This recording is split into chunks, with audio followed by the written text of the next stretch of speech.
We finally reached our final day in Milan, and it was jam-packed. We were going to go see a lot of historical sites, including the Duomo di Milano, which is a Milan cathedral.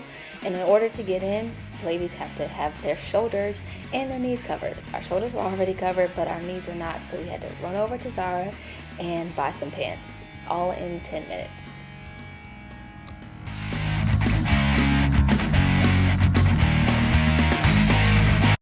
Once we got our pants, we headed back over to the group so we could get our tickets, and then the tour guide went over all the rules for the day and just how the day was going to go.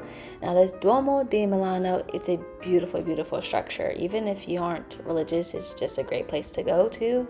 That structure is fully made of marble. So if you can imagine a whole building made of marble, that's crazy, and a lot of upkeep. Our tour guide told us a lot about that because they have to clean it very often, and they have to be very particular about what they let inside, and they can't even let in Coca-Cola because of the acid, and they don't want it damaging the building. So he's finishing up giving us the rules, and then we head on over to get inside. I had to give Olivia a fit check, of course. She didn't do too bad. My favorite part about this church was the stained glass. The colors were so vibrant, and each panel told a story. And so this one in particular is telling the story of Jesus from his birth to his crucifixion. Another cool thing I thought was that this church was still active. They still have services here. And so those construction guys are fixing up church for the next service. And these two organs that you see are the two largest organs in Italy. So I wish we could have been able to hear them, because I can only imagine the sound that's coming out of those. On our way to our next stop, we passed by this famous opera house, the La Scala Opera House. Our next stop was a medieval castle. Y'all, I never been to no castle. Never thought I would be going to a castle. To see something like this in person is crazy because the magnitude. Like, it looks big in these videos, but just imagine seeing it in person was crazy. And this is just the outside. I ain't gonna lie, the entrance to the castle reminded me of Lord Farquaad's castle from Shrek. The castle now houses several different museums, including one dedicated to Michelangelo and his last unfinished work, the Rondanini Pietà. Unfortunately, he passed away from illness before he could finish the sculpture. We didn't go inside any of the museums. We only walked around the castle, including the courtyards, but as you can tell, it's pretty busy. And then, of course, we got a break and needed some food, because when I say global warming is real, emphasis on the global. It was hot as hell in Italy, and doing a walking tour was no joke, so we definitely needed some nourishment. And of course, you already know I gotta try the red velvet in Italy, and it didn't disappoint. Our last stop was to see the original painting of Leonardo da Vinci's The Last Supper, which was pretty cool. Obviously, it's been restored over the years, but it was cool to be in the presence of the original. And then, of course, we had to do some shopping. And I came across this little shop that I had to go into because it was like a millennial's dream in here. Just take a look at all the knickknacks it had.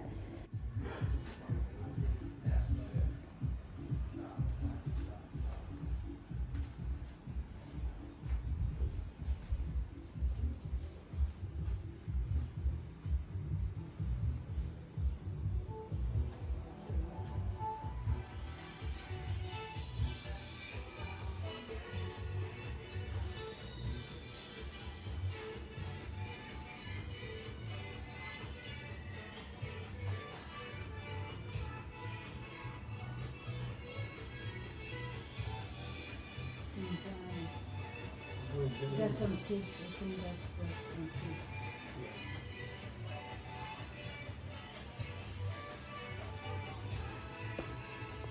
This is one of the perfume shops that we went into. We went into like 3 different perfume stores, and we had a lot of fun in there. Couldn't even get any video because we were so focused and so overwhelmed by all the perfume. This is another lovely store that we went into because at this point we were looking for souvenirs to bring back. And here's me digging in the crates, aka looking for paintings to put up in our home. We always tried to bring back one piece of art to put up in our house that represents all of our journeys. The last stop on our shopping trip was back in the Duomo city center area, and I will let Olivia take over from here. Oh, this is where I needed to be anyway. I was gonna know it was gonna hit you. This is where I needed to be the whole time. This is correct. This is where I'm You in the supposed right to spot? This is where I'm supposed to be. Okay. Yeah, sure is.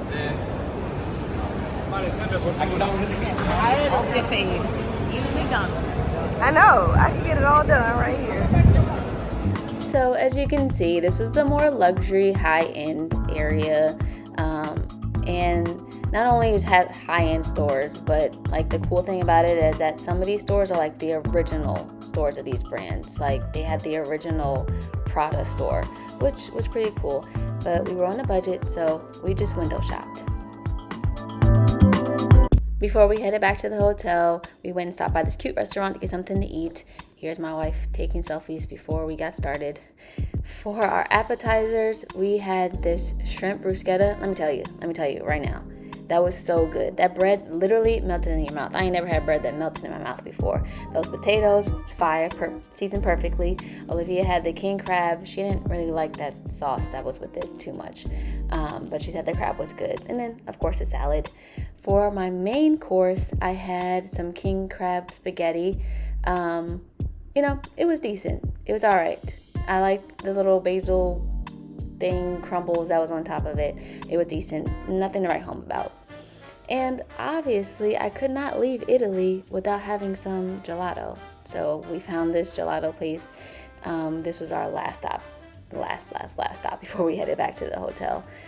Everything looked good. I wanted to try something different. And I wound up getting some vegan chocolate, which I thought was interesting. I don't necessarily need my ice cream to be vegan. Look, if I'm going to eat ice cream, just give me all the milk, dairy, sugar, all of it, and the salted caramel. And it was delicious. Perfect way to end my trip in Italy.